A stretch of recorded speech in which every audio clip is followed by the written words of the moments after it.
Entonces, antes de empezar, contesto entonces un poco la pregunta que me hicieron al comienzo. En todas las unidades aparece la expresión de el valor de un estadístico o también lo podemos llamar valor observado. Esa es una función que nosotros no hemos indagado demasiado, pero es una función que tiene en cuenta a los datos de la muestra, ya sea el tamaño o el estimador puntual, con otros elementos y es el que me permite a mí calcular luego el valor P de probabilidad para tomar la decisión en una prueba de hipótesis. Entonces, el InfoStat siempre va a dar un valor del estadístico al lado de ese P valor y ese es el valor que uno podría calcular con una serie de fórmulas o de expresiones que nosotros no hemos indagado ni las hemos tenido en cuenta para no hacerlo, digamos, tan complejo o tan matemático. Entonces, el hecho de que yo pueda comparar un alfa o un nivel de significación con un valor de probabilidad P, esas comparaciones llevan implícito un cálculo que tiene que ver con la información que me da la muestra y ese cálculo que se llama estadístico o se llama valor observado me va a permitir con el cálculo del P decir que rechazo o no rechazo la hipótesis nula como lo venimos haciendo, ¿sí?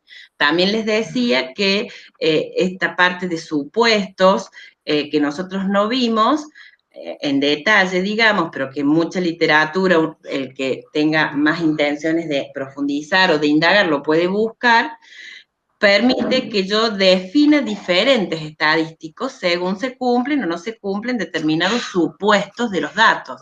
A veces los datos tienen que ser normales, entonces se debe cumplir un supuesto de normalidad y eso genera una determinada fórmula o estadístico para luego tomar la decisión. O a veces que sean independientes. Por ejemplo, el modelo de regresión que hoy vamos a hablar brevemente tiene varios supuestos que cumplir, ¿sí? Nosotros los vamos como a soslayar porque la idea es tratar de ver según el objetivo, cuál sería la prueba ideal, digamos, y ver cómo la podemos interpretar luego del procesamiento, ¿sí? ¿Qué es lo que nos queda en esta unidad? ¿Sí? Por ahí me puede haber quedado algún título que no es el que nos corresponda, pero bueno, fue por la rapidez de la preparación. Yo prometo cambiar esos títulos, como veo ahora otro nombre de otro curso, donde he tomado algunas diapositivas, y lo que voy a hacer es explicarles lo que vamos a ver o que estamos viendo en esta unidad 3, ¿sí? En primer lugar, en esta unidad 3 vamos a relacionar dos variables y vamos a ver que si las quiero relacionar a estas dos variables y son cualitativas, voy a tener que hacer una prueba determinada que recibe el nombre de independencia o contraste de independencia. Esto es los famosos cruces que uno escucha por allí y dice, bueno, a ver, el sexo tiene que ver con haber aprobado o no haber aprobado, o trabajar o no trabajar, tiene que ver con un rendimiento alto y un rendimiento bajo. Entonces, cuando yo puedo identificar variables de tipo cualitativa, y son dos variables, las puedo relacionar a esas dos variables a través de esta prueba y puedo indagar cuán relacionadas están o no este tipo de variables cualitativas. Y luego puedo tener dos variables de tipo numérica, ¿sí? Por ejemplo, el peso con la altura, la edad con las notas, etcétera. Y cuando las variables son cuantitativas, ya no debo hacer un contraste de independencia para ver la relación entre ellas, sino que la relación entre ellas la voy a hacer midiéndolo o a través de un coeficiente de correlación lineal o bien a través de un análisis de regresión cuando pueda determinar que una de esas variables depende de la otra, ¿sí? Comienza a haber una especie de relación funcional en donde uno podría decir, bueno, la altura depende del peso, el rendimiento depende de la edad, el puntaje promedio depende de las horas trabajadas durante la semana de ese estudiante, ¿sí? Siempre comparando también, pero variables de tipo numérico, ¿sí? Entonces, lo que vamos a hacer hoy es explicar lo más detallado posible, aunque por ahí vamos a ver alguna formulita, pero es simplemente como para saber qué es lo que hace la técnica en cada uno de esos casos. Entonces, la primera es una prueba chi cuadrado de contraste de independencia. En esta prueba las hipótesis, fíjense cómo se van a fijar. Dos variables cualitativas, ya les cuento el ejemplo, son independientes. O sea, la hipótesis nula está generada en base a la independencia de esas variables. En este caso, el ejemplo se refiere a la localización, ¿sí?, de viviendas en una zona urbana o en una zona rural y al estilo de las viviendas, de una planta o de dos plantas. Entonces, si el estilo y la localización están relacionados o no son independientes, para este tipo de prueba esa será mi hipótesis nula. Es decir, que siempre vamos a partir de la idea de que las variables cualitativas, según la hipótesis nula, no tienen nada que ver. Por eso se dice que ambas variables son independientes. En este caso, estilo y localización son independientes. Es habitual presentar o poder lograr que los datos se presenten en tablas de doble entrada o tablas de contingencia, en donde tengo en las columnas una de las variables y en las filas otra de las variables. Lo que tengo en el corazón o en el cuerpo de la tabla va a ser las frecuencias, es decir, 63 viviendas localizadas en la zona urbana son de una planta, o 33 viviendas en la zona rural tienen dos plantas. El total de viviendas, 160. Fíjense que tienen totales por fila, 112 viviendas de una planta, 48 de dos plantas, también tienen totales por columna, 78 localizadas en la zona urbana, 82 localizadas en la zona rural, ¿sí? Esta tabla yo la puedo generar. La puedo generar haciendo, pidiéndole una tabla a InfoStat de estas dos variables juntas y me va a hacer. Inclusive InfoStat me permite hacer distintas tablas, ¿sí? Puedo hacer las frecuencias relativas al total, puedo hacer las frecuencias relativas por fila, por columna, depende del análisis o la descripción que yo quiera hacer. Hasta ahora solamente estoy mostrando los datos que voy a tener en cuenta para hacer una prueba de independencia, ¿sí? Ahora bien, para poder hacer esta prueba de independencia, yo podría generar otra tabla que va a tener frecuencias teóricas. Y las frecuencias teóricas son las que cumplen con la hipótesis nula. Es decir, bajo el supuesto de la hipótesis nula cierta, si ambas variables son independientes, yo puedo generar una tabla teórica que va a tener frecuencias también, pero teóricas o también llamadas frecuencias esperadas. Es lo que yo espero que podría darse si las variables fuesen independientes.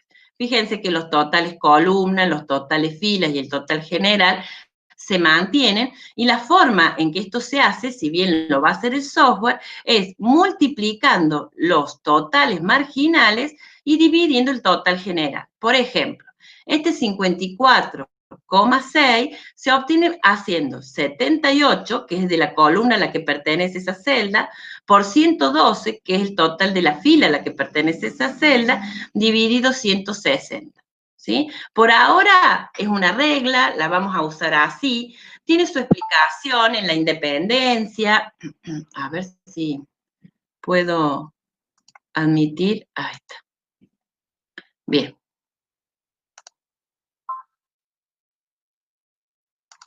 ¿Seguimos viendo la presentación? Sí, sí. Perfecto.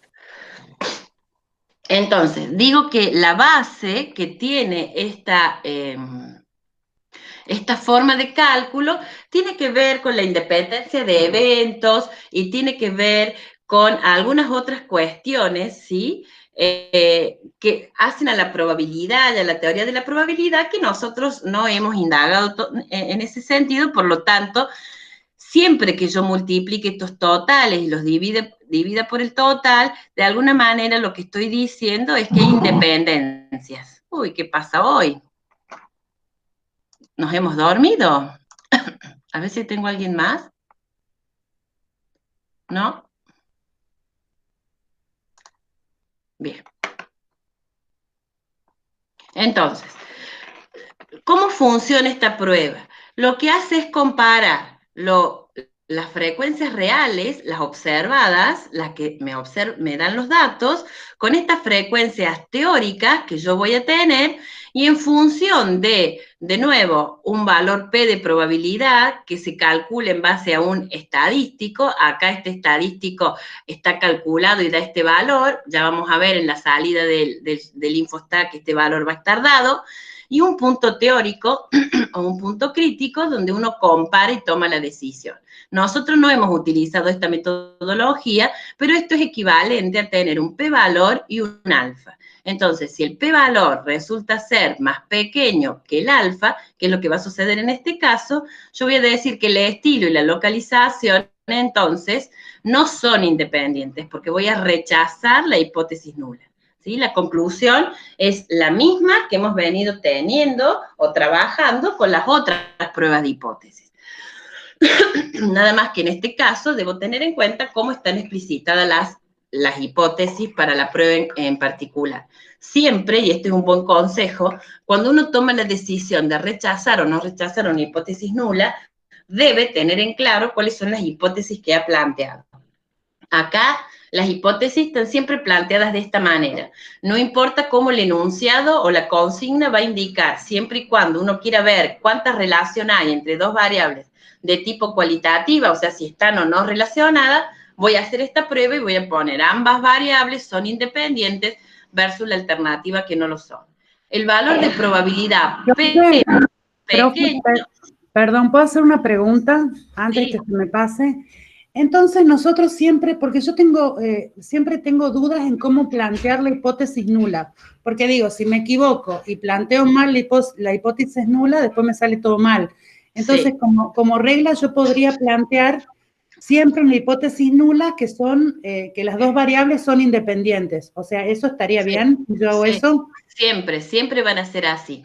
Hay pruebas de hipótesis donde la hipótesis nula está fija, es determinada, y la prueba está construida en base a esa hipótesis nula y nunca va a cambiar. Por ejemplo, cuando yo comparo dos medias poblacionales, la hipótesis nula va a decir siempre que esas dos medias son iguales. Y ahí nunca va a cambiar la hipótesis nula. ¿Sí? Perfecto. O va a decir... Es un buen dato, porque yo nunca sabía si estaba planteando mal la hipótesis nula, entonces me salía todo mal después porque no podía relacionar. Uy, ahí. Exacto. O dos proporciones son iguales, o en este caso, que las variables son independientes. En la hipótesis alternativa, en este caso, será lo contrario a que sean independientes. Ahora, en el caso de una diferencia de medias o de una diferencia de proporciones, hay que analizar un poco la consigna porque puede que sea diferente o que una sea más grande que la otra o que una sea más chica que la otra. Y ahí sí hay que ver cuál es el objetivo, cuál es el interés, qué datos tengo para poder hacerlo, ¿sí? Se hace un poquito más complicada la determinación de las hipótesis cuando no es tan obvio que la nula sea siempre de una misma forma. Por ejemplo, en las pruebas de hipótesis de un solo parámetro. En la prueba de hipótesis de un solo parámetro debo determinar la hipótesis nula y la alternativa como juntas globalmente, porque una es el complemento de la otra. Entonces debo analizar si la hipótesis nula dice que la media es igual a 21 años, la hipótesis alternativa, ¿qué puede decir? Que sea diferente, que sea mayor o que sea menor. A veces hay datos en la consigna para que yo determine esto, pero a veces es el objetivo o el interés, ¿sí? O la experticia que tenemos en lo que estamos haciendo para decir que creemos que es más grande o que es más chica, o simplemente si no hay información que es diferente. O sea, si bien hay que tener cuidado a la hora de fijar la hipótesis alternativa, más que todo, para que esta sea la correcta. Porque la nula o es un valor puntual o es un valor fijo, ¿sí? Medias iguales, proporciones iguales, varianzas iguales, variables independientes, ¿sí? En este caso es el planteo más fácil. Siempre la hipótesis nula va a decir que las variables son independientes versus la alternativa de que no lo son. Bien, en nuestro menú de estadísticas en InfoStat vamos a tener ahora una opción que se llama datos categorizados y ahí vamos a tener tablas de contingencia. Y con las tablas de contingencia nosotros van a ver ustedes en el cuadro de diálogo que les va a permitir ingresar las dos variables que quieren comparar. Infostat tiene una característica extra que otros software por ahí no tienen. Yo puedo trabajar de dos maneras. Puedo tener todos los datos, todos, y entonces elijo las dos variables y le pido que haga una prueba de independencia, o bien, en el caso de que yo no tenga todos los datos, supongamos que tenga solamente esta tabla como la tengo acá, ustedes pueden ingresar solamente estos datos. Entonces van a ingresar 63, 15, 49 y 33 en una columna y le van a llamar a esa columna frecuencias, porque lo que son frecuencias. Luego le van a agregar otra columna que se llama localización y si es urbano le van a poner un 1 y si es rural le van a poner un 2. Entonces, al lado del 63 tiene que ir un 1 porque es urbana y al lado del 49 un 2 porque es rural. Y una tercera columna que le van a poner estilo. Cuando le ponen estilo también un 1 para una planta y un 2 para dos plantas. Entonces queda una pequeña basecita, nada más que de 4 filas, con frecuencia, localización y estilo. Y el Infostat permite hacer la prueba con esta tablita que le hemos ingresado sin tener los datos, ¿sí? Eso es bastante bueno porque a veces nosotros tenemos las tablas, ya hicimos un descriptivo, tenemos un montón de tablas de doble entrada donde estamos interpretando y si queremos agregarle algo más al análisis, simplemente cargando la tablita vamos a poder hacer la prueba sin ningún problema, ¿sí? Después, no sé si en el videíto que yo grabé eso lo puse y si no, después se los puedo completar. Esto solo que les pongo acá es un poco anecdótico porque muchas veces en el material o en algún otro material van a escuchar hablar del supuesto que estas pruebas o alguna de estas pruebas tiene que cumplir. Esta también es una prueba de este tipo con características muy parecidas a la independencia que se llama de bondad de ajuste y que me permite a mí ver si una variable es normal o no es normal, ¿sí? Las hipótesis son siempre iguales también. Estas pruebas tienen las hipótesis muy fáciles de plantear, es decir, que una variable tiene distribución normal o bien que no la tiene, esta es la más común, y estas 3 pruebas presenta Infostat para poder verificar la normalidad. Y la decisión es siempre igual. Va a calcular un estadístico, una función, según qué prueba estemos haciendo de algunas de estas personas, de Kolmogorov-Smirnov es uno, Shapiro-Wills es otro, y chi cuadrado, que es el nombre de una de las distribuciones de probabilidad, es otro. Y con el p-valor, de nuevo, si es pequeño respecto del alfa, entonces yo rechazo la hipótesis nula. Si rechazo, no es normal. Si no es normal, tal vez no puedo aplicar una prueba en particular y tenga que buscar otra prueba, ¿sí? O sea, esto es solo como para contar que existen, ¿sí? Y que en Infostat se puede... Sí. Patricia, sí. Perdón, cuando decís si es normal o no es normal, ¿normal respecto de qué? Normal es que los datos sigan una distribución de campana, que sean en su comportamiento bien simétricos, que sigan una distribución de probabilidad que se llama normal. O sea, no es lo normal de algo normal. Se llama normal la función de probabilidad que tiene esa forma de campana.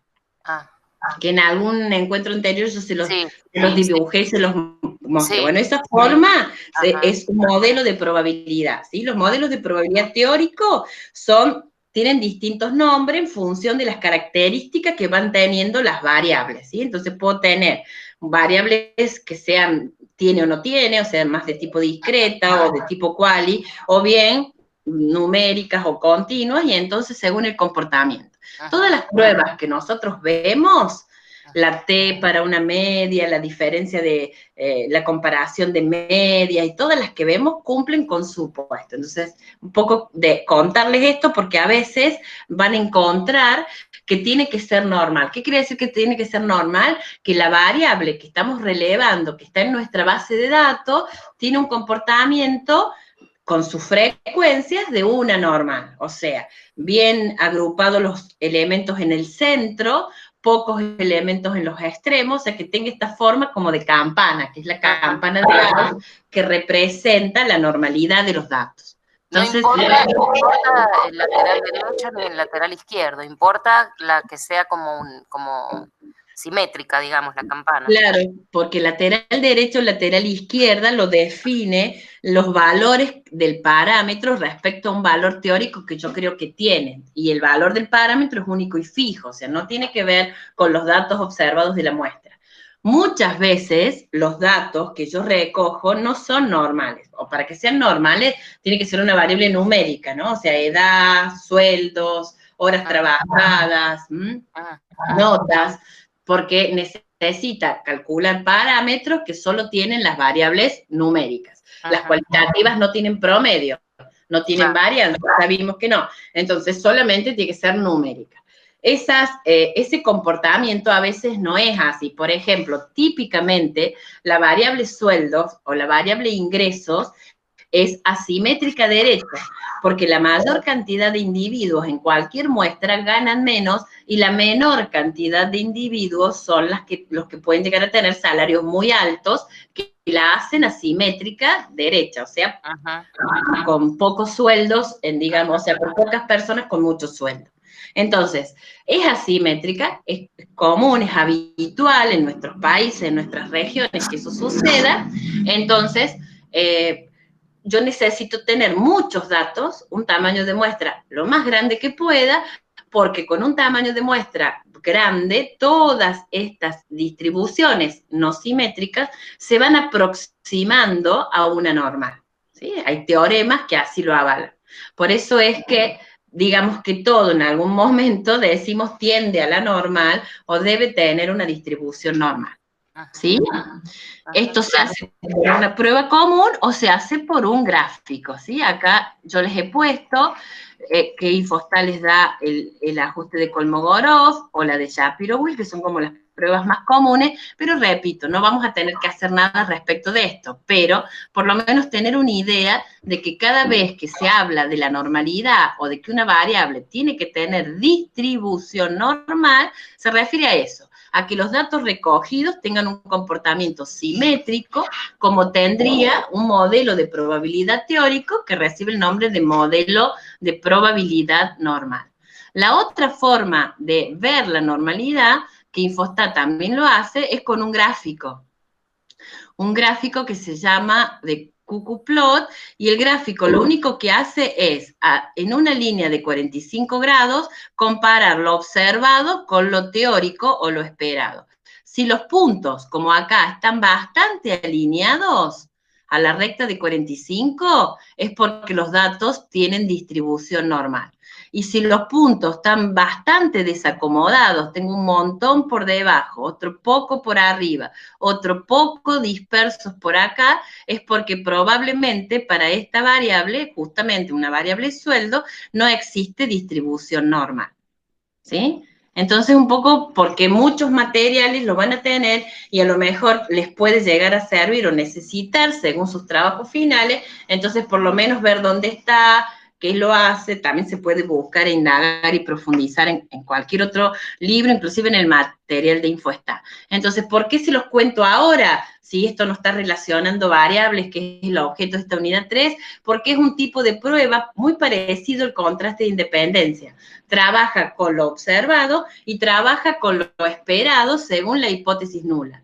Entonces, compara lo observado con lo esperado, y si lo observado y lo esperado son lo más parecido posible, es porque la hipótesis nula es cierta y no la voy a tener que rechazar. Pero si lo observado se aleja mucho de lo que uno espera, es porque entonces la hipótesis nula se va a tener que rechazar, porque la muestra me va a haber dado evidencia para rechazar. Eso un poco conceptualmente hablando, lo que nosotros vamos a hacer es siempre comparando con el p-valor. ¿Sí? ¿Hasta acá cómo vamos? Bien. ¿Se entiende más o menos la idea? Sí. Después se hace más fácil porque nosotros lo que vamos a hacer es más operativo, ¿sí? El que quiera, repito, porque en su tesis va a trabajar con alguna cuestión que requiere un análisis un poco más profundo y alguna de estas técnicas le viene bien, bueno, verá o me preguntará y profundizará un poquito más a la hora de escribir o explicar sobre estas cosas. Ahora bien, vamos a ver qué sucede cuando yo quiero comparar dos variables de tipo numéricas, ¿sí? Acá van a ser, qué sé yo, peso y estatura, que es muy común en determinada edad de los niños, o rendimiento con cantidad de horas que le dedica al estudio, o bien la edad con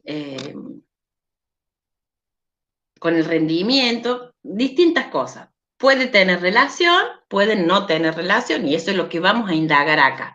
Por un lado, vamos a explicar la relación que hay entre esas dos variables, y por otro lado, y acá avanzamos un poco más, que las otras técnicas no lo hacíamos, es poder predecir una variable dependiente en función de un independiente. Entonces, concepto nuevo.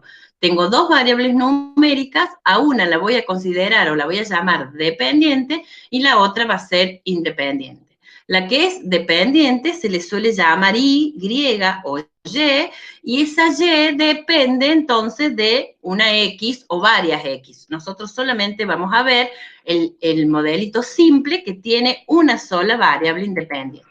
¿Sí? Entonces, por ejemplo, yo podría tener el sueldo de un vendedor como variable dependiente porque depende o está en función de las unidades vendidas. O las horas trabajadas en función de las unidades a producir para cumplir con órdenes de compra. O las ventas de un producto en función del espacio que el mismo tiene en la góndola de un supermercado. Las ventas tienen que ser numéricas y el espacio también medido en una unidad que también sea numérica. Siempre variables numéricas. Me olvido ahora de la comparación de dos variables cualitativas a través de un contraste independiente. Otro ejemplo, el tiempo de demora que tiene un medio de transporte en función de la distancia que va a recorrer.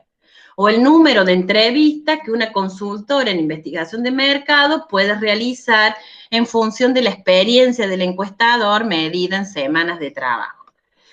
Y así miles de ejemplos, algunos que parecen obvios, ¿sí? El sueldo del vendedor, si tiene una comisión por unidades vendidas, obviamente va a estar relacionado a las unidades vendidas. Otros que no son tan obvios, y eso es lo que vamos a analizar en este modelo de regresión. Lo primero que hacemos cuando tenemos estas dos variables numéricas es armar un diagrama de dispersión. Este diagrama de dispersión me genera como una nube de puntos, o sea, si un individuo tiene un valor, vamos a hacer de cuenta que este ejemplo tiene variables ventas y clientes y que sean negocios. Si un negocio tiene una determinada cantidad de clientes y un nivel de venta, genera este punto. El otro negocio para otra cantidad de clientes, para estas ventas, otro punto. Y así voy teniendo la gráfica de mis puntos. Es decir, que simplemente le voy a decir al software que me haga un diagrama de dispersión y me va a decir qué variables son las que quiere poner. Le voy a decir ventas y clientes. O le voy a decir X e Y, ¿sí? Tal cual lo conocemos desde siempre. X, eje de las abscisas, y eje de las ordenadas. X, variable independiente, y la Y o Y, la variable dependiente. ¿Y qué puedo obtener? Y puedo obtener una nube de puntos así, que es como obvia en el sentido que es creciente. Me está diciendo que a mayor cantidad de clientes yo tengo un mayor nivel de ventas, o sea, una relación directa entre estas variables, o positiva. O bien el diagrama de dispersión puede ser inverso, contrario, a mayor valor de la variable X, la variable Y baja o va disminuyendo. Entonces, tal vez puede ser una variable X que tenga que ver con la producción y con las horas de trabajo. Mientras más horas de trabajo yo tengo, la producción puede ir decayendo, ¿sí? Porque existe un cansancio típico de que a medida que más horas el rendimiento puede bajar, y entonces puedo tener un par de variables con una relación de tipo negativo o inverso. O bien, una nube de puntos sin forma. Yo acá no sé si esto es positivo, es negativo, es constante, porque tengo puntos por todos lados. O sea, no quiere decir que a mayor X voy a tener mayor Y, ¿sí? Eso no se observa, y entonces, en este caso, cuando el diagrama de puntos tiene esta forma, yo puedo aplicar muchos modelos de regresión diferentes, aquellos que tengan distintas funciones de ajuste. Acá yo con una línea recta puedo ajustar estos datos. Acá con otra línea recta puedo ajustar estos datos. Pero en este caso no tengo qué línea recta, para acá, para allá, para acá, para dónde, no tengo. O sea que podría ser una línea recta, una línea curva, una línea con varios picos, ¿sí? Entonces yo tengo distintas funciones, no solamente lineales, como voy a tener acá, para una nube de este tipo, ¿sí? Entonces, ¿qué vamos a ver? Solamente relacionar variables que tengan este tipo de comportamiento simple, donde la ecuación que ajusta todos esos puntos va a ser una línea recta. Y esa va a ser la estructura de este modelo de regresión lineal simple, que es así como se llama, que vamos a trabajar nosotros. Y acá, no asustarse, pero el modelo de regresión lineal simple tiene esta estructura. Fíjense, la variable dependiente va a ser igual, o sea, ¿qué es lo que estoy escribiendo ahí? La ecuación de una recta, la mejor recta que ajusta, por ejemplo, a todos estos puntos. Entonces, la mejor recta tiene una variable dependiente, que es la y, una variable independiente, que es la variable x, también se la llama explicativa, regresora, ¿sí? Tiene distintos nombres, independiente para generalizar, es más fácil, y esta variable dependiente también se la suele llamar como variable explicada, variable respuesta, dependiente es más fácil. La ecuación de la recta, si alguno se acuerda de alguna vez que lo estudió, aunque sea en el secundario, tiene una ordenada al origen y tiene una pendiente, ¿sí? Bueno, estos mismos parámetros lo vamos a tener acá. Entonces, la ordenada al origen es el valor que tiene la variable dependiente cuando la x vale 0, ¿sí? Cuando la x vale 0, después hablo de este término final, yo tengo que la variable dependiente vale beta 0. Ahora, cuando X sí tiene valor, el cambio que va teniendo la X, o sea, a medida que aumenta la variable independiente, crece o decrece, la variable Y también crece o decrece en beta 1. Eso es la pendiente, ¿sí? Entonces, si yo tuviese, a ver si tengo más adelante una recta, sí, acá, esta recta que grafiqué acá, este punto viene y corta, acá está la ordenada al origen. Y la inclinación que tiene esta recta, porque podría tener una inclinación más para acá, más allá, la inclinación es la que se va a medir con beta. O sea, sin entrar demasiado en detalles, lo que quiero que me quede claro es que una parte de la variable dependiente, que es un promedio, digamos, está explicado por una variable independiente que se comporta a través de estos dos parámetros, porque es la recta la que mejor ajusta el conjunto de datos. Y eso es lo que nosotros vamos a tratar de explicar. Si la variable X realmente es independiente y la variable Y depende de X, ¿cuál es la forma matemática que las vincula a las dos? La forma matemática que las va a vincular es la ecuación de esta recta. Y lo que nosotros vamos a trabajar particularmente es sobre esta pendiente, ¿sí? No me interesa la constante, porque como es matemática, hasta puede darme negativa y estar hablando de variables que no pueden ser negativas. La edad no puede ser negativa, el sueldo no puede ser negativa, pero como es un ajuste matemático, entonces puede que eso suceda. Por lo tanto, solamente voy a intentar trabajar o explicar lo que pase con esta pendiente.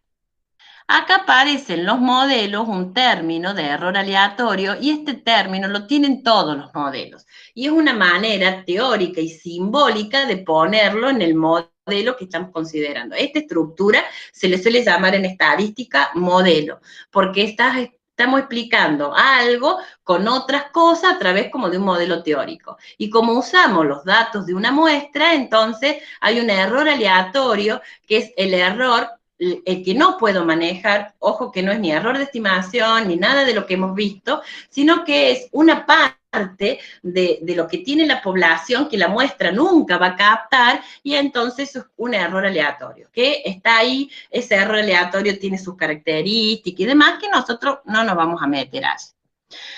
Por último, beta 0 y beta 1 van a ser parámetros. Si yo conociese todos los valores poblacionales, estas letras griegas de beta indican que son parámetros fijos constantes. ¿Qué sucede en la práctica? Que nunca tengo acceso a la población por distintos motivos.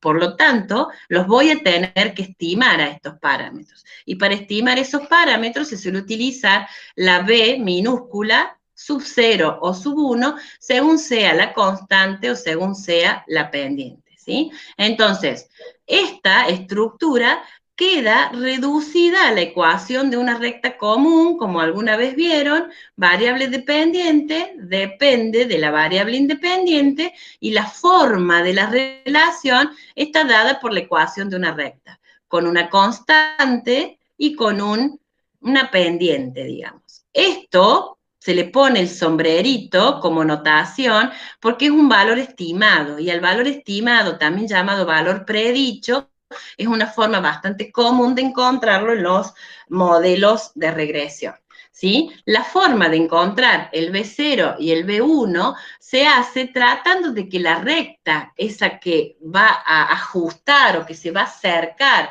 a todo el conjunto de puntos que vimos en el diagrama de dispersión, sea la mejor recta.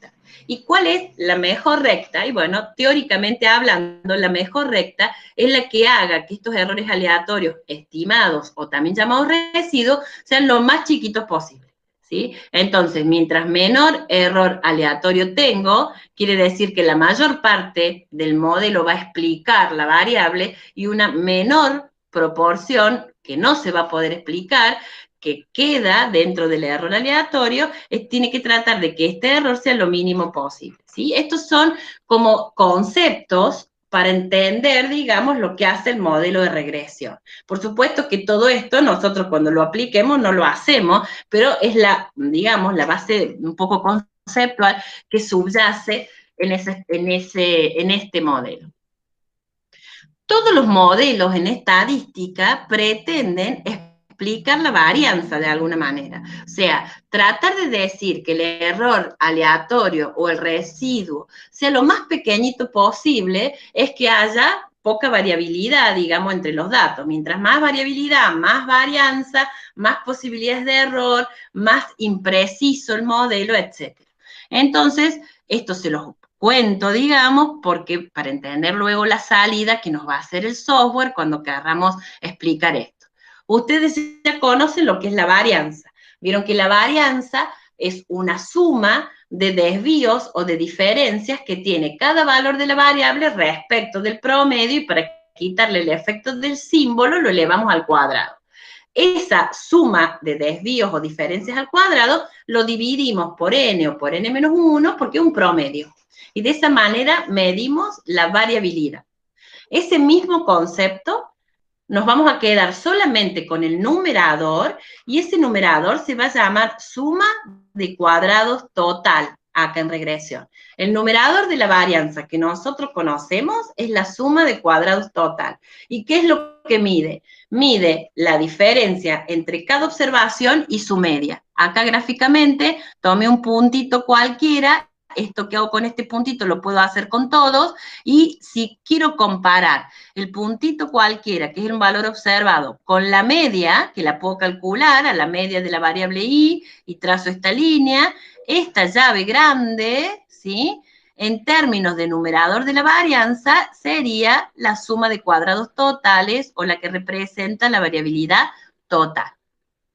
En regresión, esa variabilidad total se puede descomponer en dos partecitas. Una que es debida a la regresión y otra que es debida a ese residuo o error que uno no puede manejar. ¿Qué es lo que quiere o lo que pretende el análisis de regresión? Es que la parte de la varianza que mide la regresión sea lo más grande posible, porque quiere decir que el modelo es un muy buen modelo si logra captar la mayor cantidad de varianza que tienen los datos. Entonces, a la partecita que tiene que ver con la regresión es la que va a comparar las distancias entre la recta ajustada, predicha, estimada por la regresión respecto a la media. Y la vamos a llamar suma de cuadrados de la regresión. ¿Sí? Y luego... ¿Ese sería un modelo? ¿Ese sería un modelo o cuál sería un modelo? El modelo es este. Este es el modelo. ¿Sí? Y este modelo explica la varianza. Y las varianzas que explica, las va a explicar, estos son los tres tipos de varianza que vamos a manejar. Ajá. ¿Mm? Sí, sí. Entonces, tengo la varianza o el numerador de la varianza total, que es la diferencia entre cada valor observado, ustedes lo vieron en la fórmula respecto de la media, tiene una parte que está explicada por la regresión y una parte que no está explicada por la regresión. La parte que está explicada por la regresión es la que compara entre, para ese valor en particular, ¿sí?, la distancia desde la recta a la media, y la parte no explicada es la distancia del valor observado al valor de la recta. ¿Sí? A no preocuparme demasiado por eso. Lo que me tiene que quedar claro conceptualmente es que la varianza total de este conjunto de datos, o para esta variable ventas, tiene dos componentes. Una parte explicada por el modelo de regresión, una parte no explicada. Nosotros tenemos que tratar de lograr que la parte explicada sea lo más grande posible. Si eso es así, quiere decir que el modelo de regresión ajusta bien y es el adecuado. ¿Sí? Veamos estos conceptos en el ejemplo. Tengo 7 sucursales, quiero analizar la dependencia lineal de las ventas, entonces esta va a ser mi variable Y, según el tamaño que tienen medido en metros cuadrados, ¿sí? Que quede claro que son dos variables numéricas. Tengo la información de las 7 sucursales y hago un diagrama de dispersión, ¿sí? Entonces voy a tener en cada una de las sucursales los metros cuadrados, ¿sí? Acá la escala está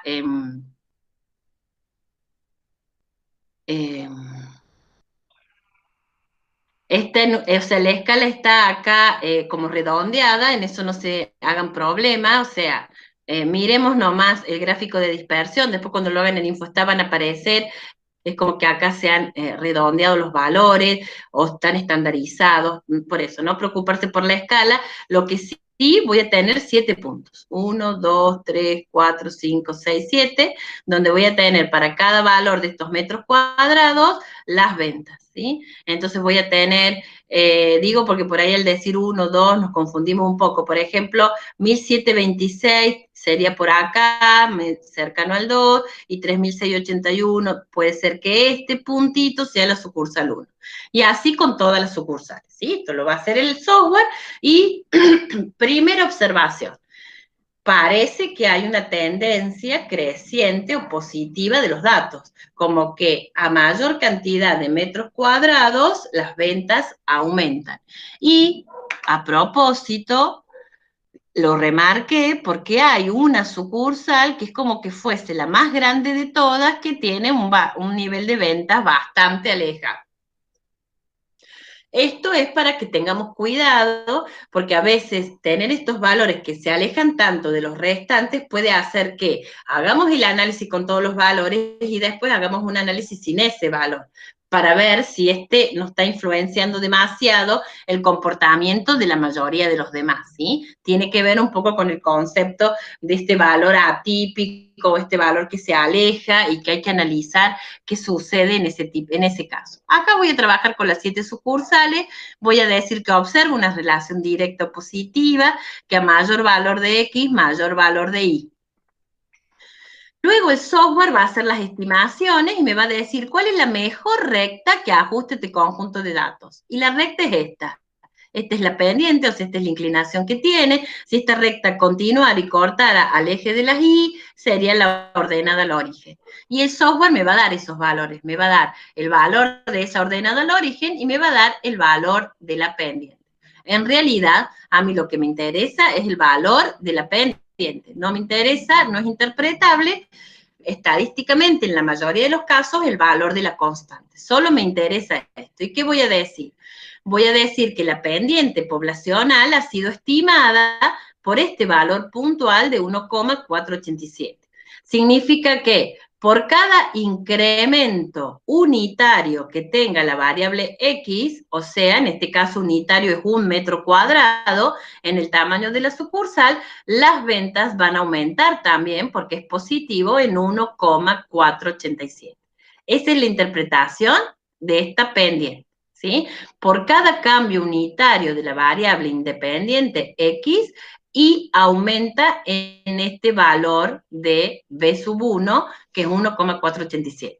Si esto hubiera sido sueldo y esto hubiera sido horas trabajadas, yo diría, por cada hora adicional de trabajo gana 1,487, ¿sí? Entonces, el cambio unitario tiene que ver con una unidad en la unidad de medida en la que esté expresada la X. Puede ser un año, puede ser una hora, puede ser un peso, puede ser un metro, lo que fuere, pero según cómo esté expresado la unidad de medida. Y este valor es el cambio, entonces, que se va a ver reflejado en la variable dependiente, ¿sí? Mayor nivel de venta, mayor nivel de mayor nota o mayor rendimiento o lo que fuere. ¿Qué es lo que me va a dar también el software? Me va a dar una tabla que parece bastante complicada, pero lo que me ha puesto acá son esas sumas de cuadrados que constituyen las varianzas. Es decir, suma de cuadrados totales, sumas de cuadrados de la regresión, suma de cuadrados residuales.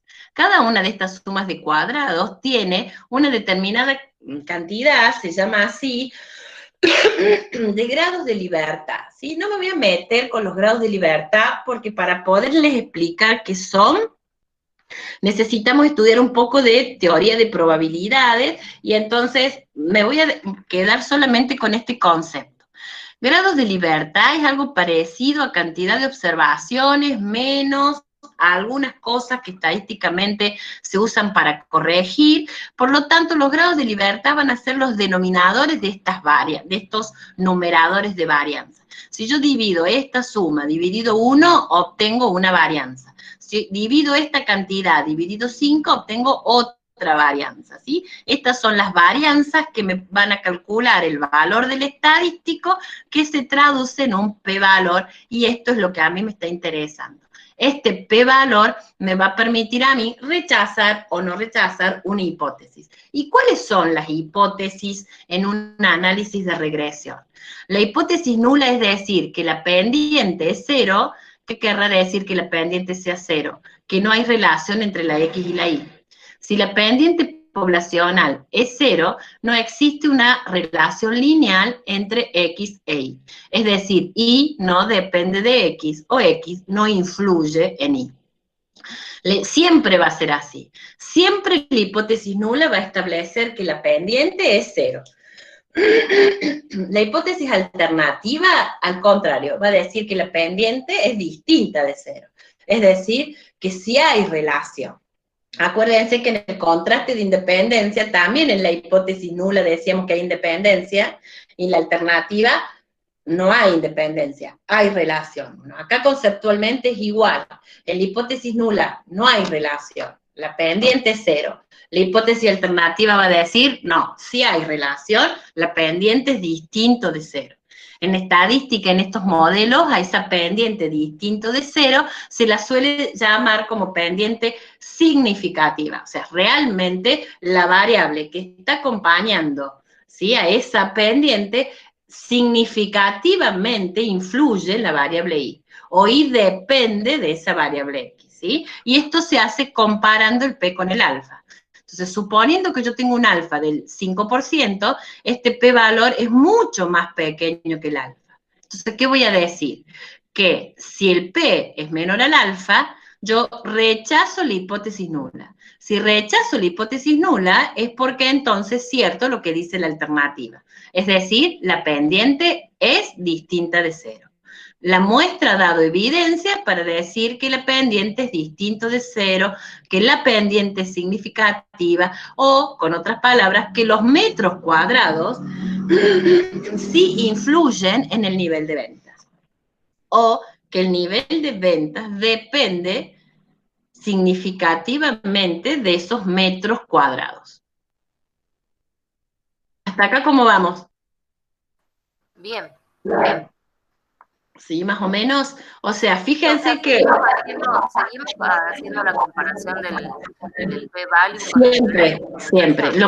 Lo que me tiene que quedar claro es cómo voy a escribir las hipótesis y cómo voy a tomar la decisión de rechazar o no rechazar. Lo que yo les cuento, o lo que el material les dice, es que para poder construir nuestro p-valor es ver que tenemos una recta, ¿sí? Esa es la mejor recta, esa recta tiene un coeficiente, ese coeficiente beta es el que genera la prueba, y lo que uno hace cuando hace la prueba, en realidad es esto, ¿sí? Ver o medir la variabilidad.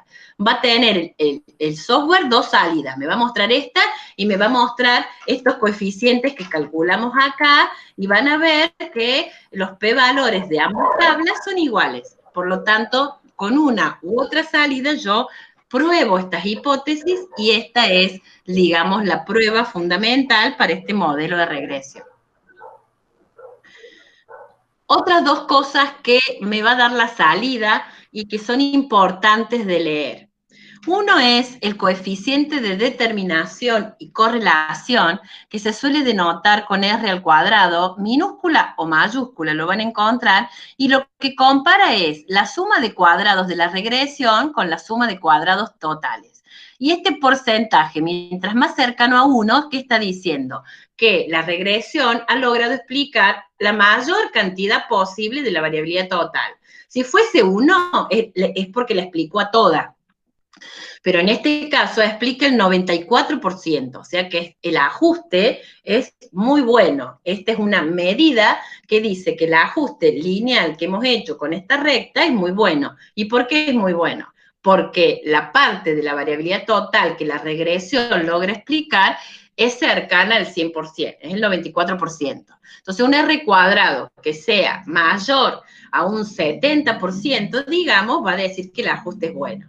Si está alrededor del 50%, va a decir que es regular. Si es menor al 50%, va a decir que es muy bajo, que tal vez este ajuste no era el adecuado. Hay muchas críticas respecto al R cuadrado. Algunos dicen que no hay que ni mirarlo, que no hay que tenerlo en cuenta, pero digamos que tradicionalmente o habitualmente uno mira el R cuadrado, que se resuelve de esta manera y que nos permite tener un indicio de que el modelo es bueno o no es bueno. Y de hecho hay muchos trabajos de simulación y pruebas que han hecho que el R cuadrado sea alto y en verdad el ajuste es malísimo, pero bueno. Nosotros nos vamos a quedar con lo tradicional y esta va a ser una medida que la vamos a mirar. Si yo le quito el cuadrado a este R cuadrado, es decir, si le hago una raíz cuadrada, me va a quedar solamente el R, y este R recibe el nombre de coeficiente de correlación. O sea, este es el de determinación y este es el de correlación. ¿Y qué mide el coeficiente de correlación? Es una medida descriptiva que mide el grado de asociación que hay entre ambas variables. En este caso, casi el 97% de asociación entre metros cuadrados y venta. O sea que es bastante intensa, digamos, la asociación, ¿sí?, de este par de variables. Entonces, el R cuadrado dice qué tan bueno es el modelo de regresión que hemos elegido. Y el R dice cuál es el grado de asociación que tienen ambas variables, ¿sí? Acá, en el 0,94, está implícito en el modelo de regresión que una variable depende de la otra. Acá no necesariamente, porque este R cuadrado lo podemos calcular, inclusive como medida descriptiva. Una forma es con esta raíz cuadrada y otra forma es usando su fórmula de cálculo, y me va a decir el grado de intensidad, aunque yo no sepa cuál es la dependiente o cuál es la independiente. Y acá está la otra tablita que les conté que aparece en el software. La constante, ¿se acuerdan que teníamos acá que no le íbamos a dar bolilla, digamos, 1636? Aparece acá como coeficiente de la constante y acá aparece el coeficiente de la pendiente, ¿sí? Estos son los valores, el error estándar, los valores T son los valores de los estadísticos, estos que decimos que se observan con los datos de la muestra, y acá están los p-valores. El renglón que corresponde a la constante no lo miro, y este p-valor 0,0028 es exactamente el mismo, nada más que acá tiene más decimales, que el que encontramos con esta tabla. Por eso es que mirando este p-valor o mirando este renglón, yo pruebo o rechazo o no rechazo las mismas hipótesis que planteamos de las pendientes, ¿sí? Son exactamente iguales. Otra cosa que el software me suele dar es la estimación por intervalos de esa pendiente. de nuevo, no llevo el apunte al primer renglón de la constante y puedo mirar la estimación por intervalos de la pendiente. Fíjense, si este intervalo incluyera el 0, es porque la pendiente no hubiese sido significativa, la beta 1 hubiera sido 0, yo no hubiese rechazado la hipótesis nula. Pero acá me está diciendo que la pendiente es significativa y que es positiva, ¿sí? Ambos límites son positivos, no incluyen el 0, por lo tanto, esto, digamos, confirma el hecho de haber rechazado la hipótesis nula diciendo que es significativa. ¿Sí? Nos confirma entonces que es positiva, y así era la relación que observamos acá cuando hicimos esta recta, que había una relación positiva o directa. ¿Sí?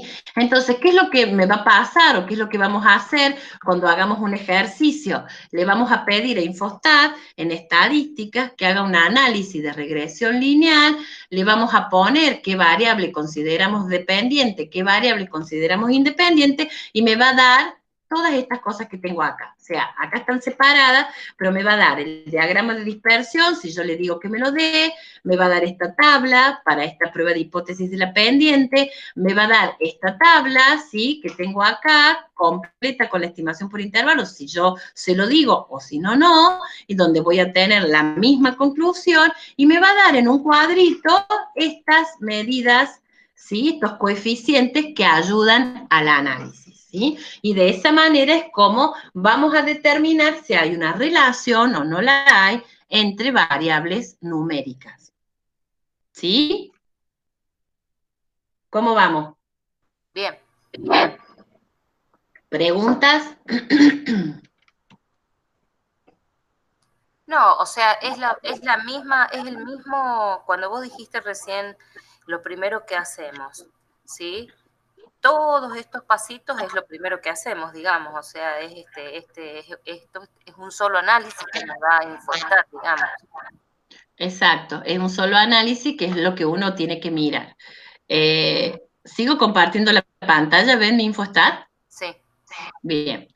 Fíjense, yo, ¿qué voy a hacer? Voy a tratar de abrir una basecita de datos, les voy a mostrar, una cualquiera que pueda tener. Bueno, acá tengo esta de recursos humanos, la abrimos como ya la sabemos abrir, que use la primera fila, que elija la hoja que corresponda, me abre la base. Yo voy a ir a estadísticas, uy, me abrió dos info. Bueno, yo voy a ir a estadísticas, voy a la opción regresión lineal, y le voy a poner dos variables numéricas que yo creo que pueda tener relación. Entonces, a propósito, voy a poner ingresos personales con ingresos familiares. Es como que es obvio porque el ingreso, estos son empleados. Que tiene un empleado constituye o está relacionado tal vez con los ingresos familiares que tiene, pero no importa, a los fines de que veamos qué es. ¿Qué voy a hacer? Las dos en este lugar no es correcto, sino que tengo que tratar de determinar cuál es la dependiente y cuál es la independiente, ¿sí? Entonces, si los ingresos personales dependen de los ingresos familiares, voy a poner que la variable ingresos personales sea dependiente y que la variable ingresos familiares sea regresora, ¿sí? Eso voy a hacer, nada más, no le voy a poner otra cosa y voy a aceptar. Y acá, fíjense que tiene un montón de solapas, pero solamente nos vamos a abocar a esta que dice generar.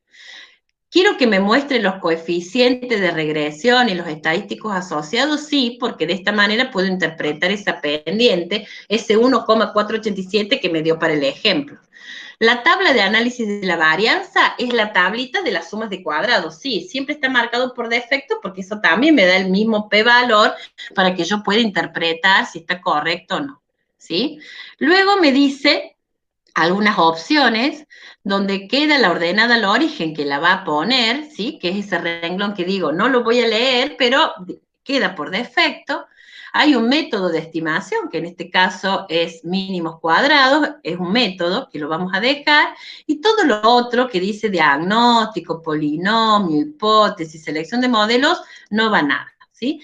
En diagnóstico, lo que sí le puedo querer decir es otro tipo de intervalos que en realidad Los voy a dejar pendientes, no los vamos a mirar porque lo que hace esto es usarlo para la predicción, más bien, o sea, para otros valores de la variable X que no han sido observados, ¿cuál sería el valor de la variable Y? ¿Sí? Eso es un poco la idea, pero por ahora no lo vamos a tener en cuenta.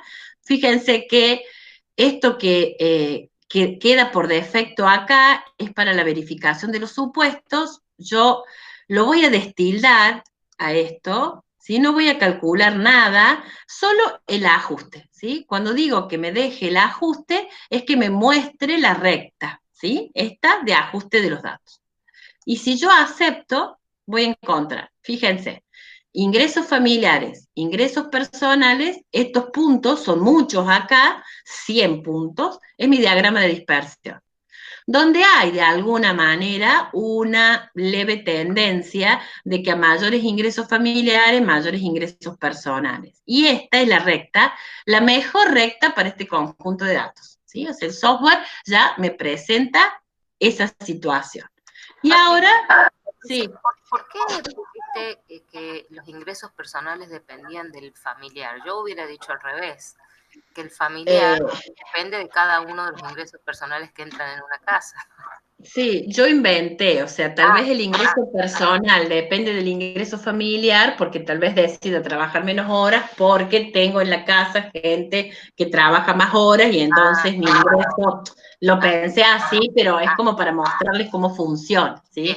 Es más, si el ingreso personal forma parte de los ingresos familiares, hay una dependencia propia de la construcción de la variable, ¿sí? Capaz que podamos hacer ingresos con edad, a ver qué pasa en eso, o con horas trabajadas, que también es otra variable que tenemos, o con antigüedad. Entonces los ingresos en función de la antigüedad capaz que es mejor el análisis. Acá era simplemente como para mostrar si podía ser o no, y mostrarles cómo la salida, ¿sí? Pero puede ser el revés también, sí, sí. Bien. Entonces, ¿qué me muestra acá? Que la variable es ingresos personales, que tengo 100 datos. Acá está el R cuadrado, 0,39, fíjense que es medio bajito. Pero bueno, esto es lo que explica para este conjunto de datos. Todo lo que sigue no me interesa, no lo analizo.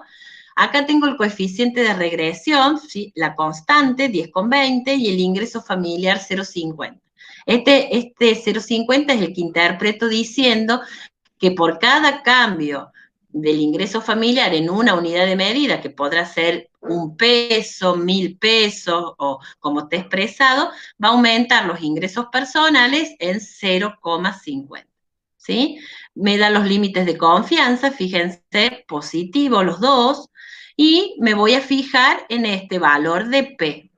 Este valor de P, que en este caso es muy chiquito, menor al 0,0001, está indicando que ante la hipótesis nula de que beta 1 era 0 y la hipótesis alternativa que era distinto de 0, rechazo la hipótesis nula y digo que la pendiente es significativa, o que los ingresos familiares realmente influyen en los ingresos personales.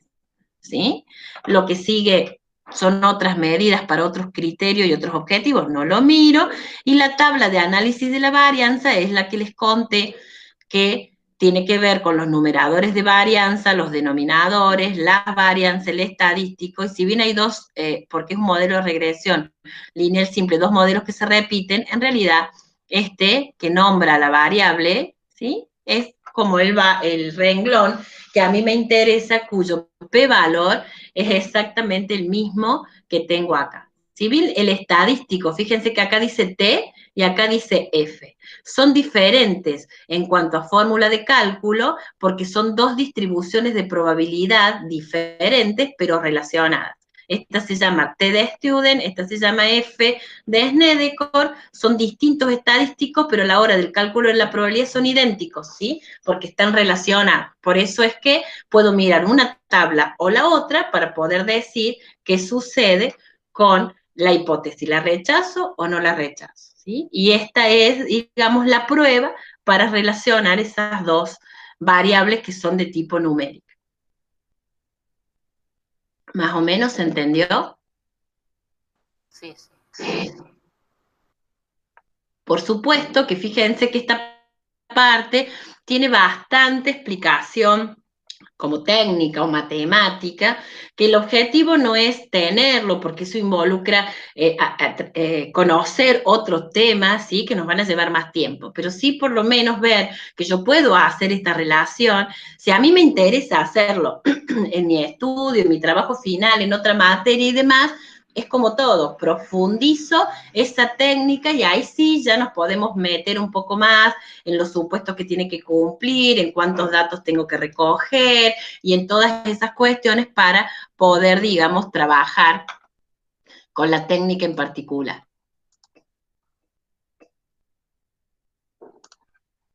¿Sí? Sí, sí. Bien. ¿Tienen alguna otra pregunta?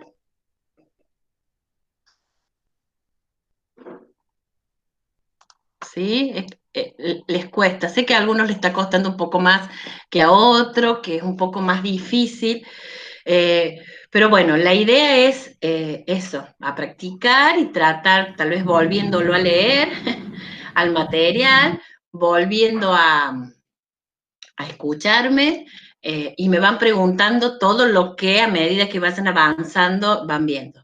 ¿Sí? En esta unidad 3 tenemos un foro donde yo les he puesto alguna consigna disparadora de algún ejemplito y luego va a venir, o sea, ya como último trabajo, el trabajo integrador que va a tener alguna consigna para poder aplicar un poquito de todo lo que hemos visto.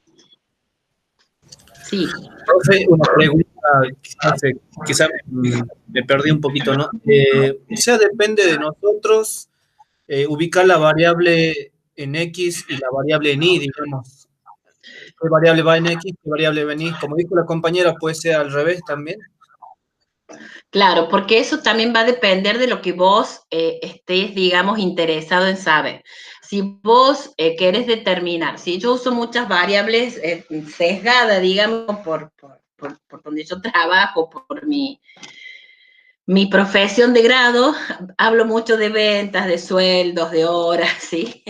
Entonces, si yo por ahí quiero determinar si la variable sueldos depende de la cantidad de horas trabajadas, de la antigüedad en el trabajo, porque hay algún concepto de adicional por antigüedad y demás, bueno, ahí es como que es más claro que la variable dependiente es sueldo y la variable independiente son estas otras, ¿sí? O una de estas otras, porque vamos a ver solo con una.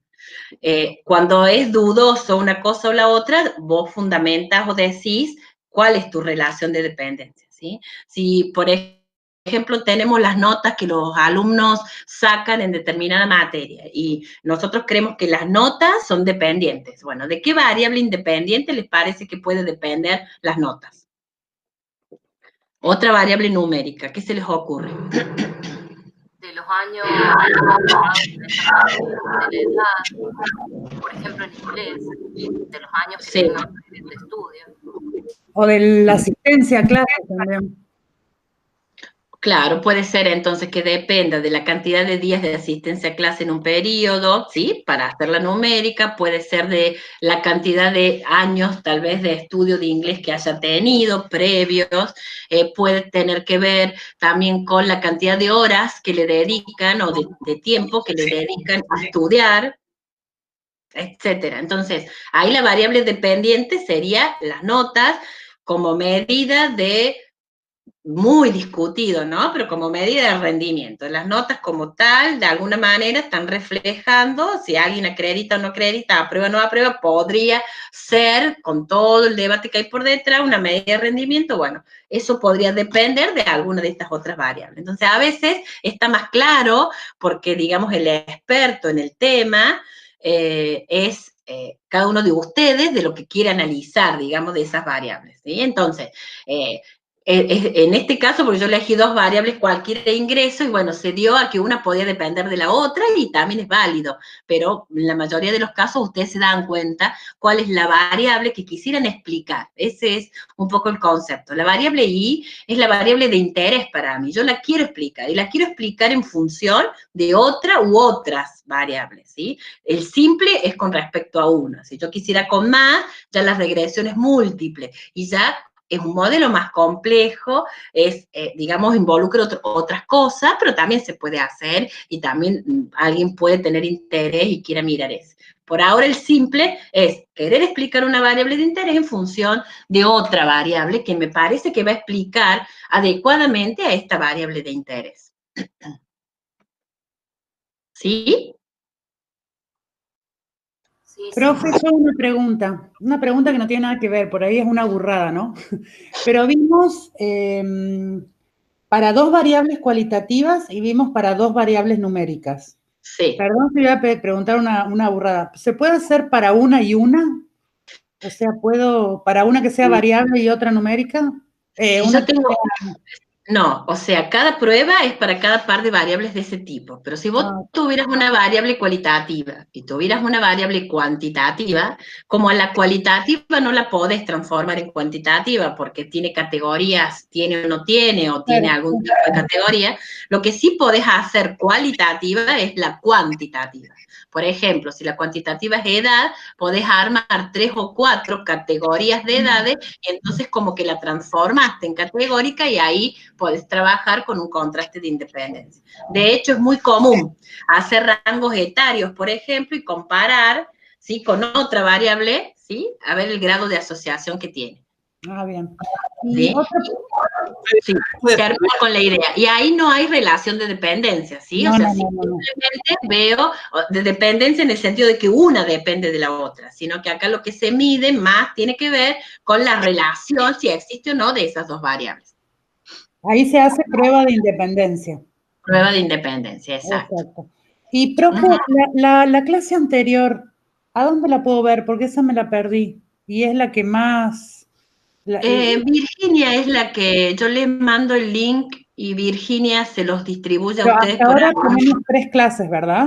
Esta es la tercera. Esta es la tercera. Yo tengo una síntesis, hice en un videíto. Está en novedades. Está en YouTube.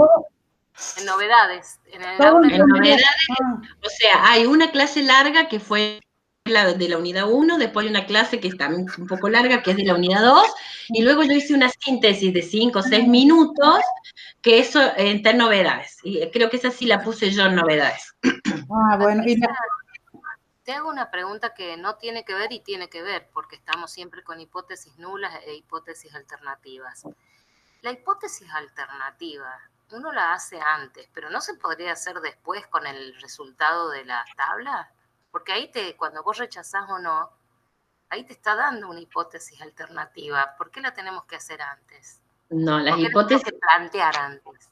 Las hipótesis siempre se plantean antes porque, digamos, la forma del planteo de las hipótesis, viste que yo te dije que hay muchas hipótesis que ya de manera fija se establecen de esa manera. Entonces, lo que vos haces es sospechar de que esa hipótesis nula no es cierta y que se comporta de otra manera y por eso fija la alternativa. Con los datos de la muestra y con la prueba vos confirmás, o sea, ese es como el procedimiento. Claro. Confirmás o rechazás a la hipótesis. Entonces, si a vos te da, suponete que vos no tenías información y pusiste que la prueba era bilateral, cuando vos la resolves, obviamente la prueba te va a decir que uno es más grande que el otro o es más chico, ¿sí? No te va a dar dos valores para que sea distinto. Pero bueno, eso fue por esos datos de esa muestra y la evidencia que te ha proporcionado eso para rechazar o no. Siempre haber una hipótesis. Bueno, siempre planteo. La otra duda que me quedó, que yo te la hice en el foro a la pregunta, si yo destildaba, ya no me acuerdo los nombres, perdóname, pero voy sobre... No son cosas que me queden muy familiares. Porque a mí me daba el P valor H, el de la muestra de la hipótesis, el P valor de la hipótesis y el P valor después para rechazar. ¿Te acordás? Sí. Y yo te decía que yo encontraba que siempre me daba el mismo P valor, destildando o no tildando esa opción abajo. Claro, lo que pasa es... usar una sola si el P valor me daba igual. Podés usar, podés destildarlo. Lo que tiene esa prueba es que tiene dos pruebas en sí misma, digamos. Hace la homogeneidad de las varianzas. Claro, y como hay un supuesto de homogeneidad de varianzas en esa prueba, entonces, por lo general, uno hace una y luego hace la otra. Bueno, Info las tiene las dos incorporadas. ¿Sí? Por eso te la va a dar siempre. Bien, es como más completo, digamos.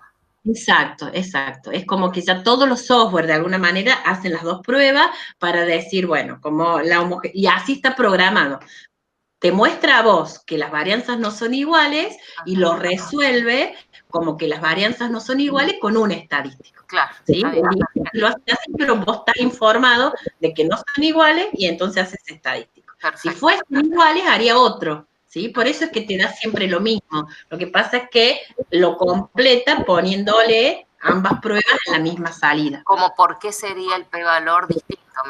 Me muestra las varianzas para saber por qué es distinto, digamos. Exacto, son dos pruebas. Entonces el estadístico que vos tenés para comparar varianzas te genera un valor P. Y el estadístico que vos tenés para la diferencia de medias, que tiene otra fórmula, te da otro valor P. Entonces, viste que en alguna de las filminas de los ejemplos yo les puse las dos hipótesis, digamos, los dos juegos de hipótesis. ¿Qué P-valor rechaza o no uno y qué P-valor aprueba o rechaza el otro? Bien, perfecto. Ahora sí, gracias. Tengo una consulta. Sí. En pruebas no paramétricas, o sea, de X cuadrado, ¿el p-valor es mayor o menor de la hipótesis cero cuando se rechaza? Ahí me quedó la duda. El p-valor siempre tiene que ser menor al alfa para que vos rechaces. Ajá, está bien. Siempre igual, siempre el p-valor es digamos, el cálculo de la probabilidad en la zona de rechazo.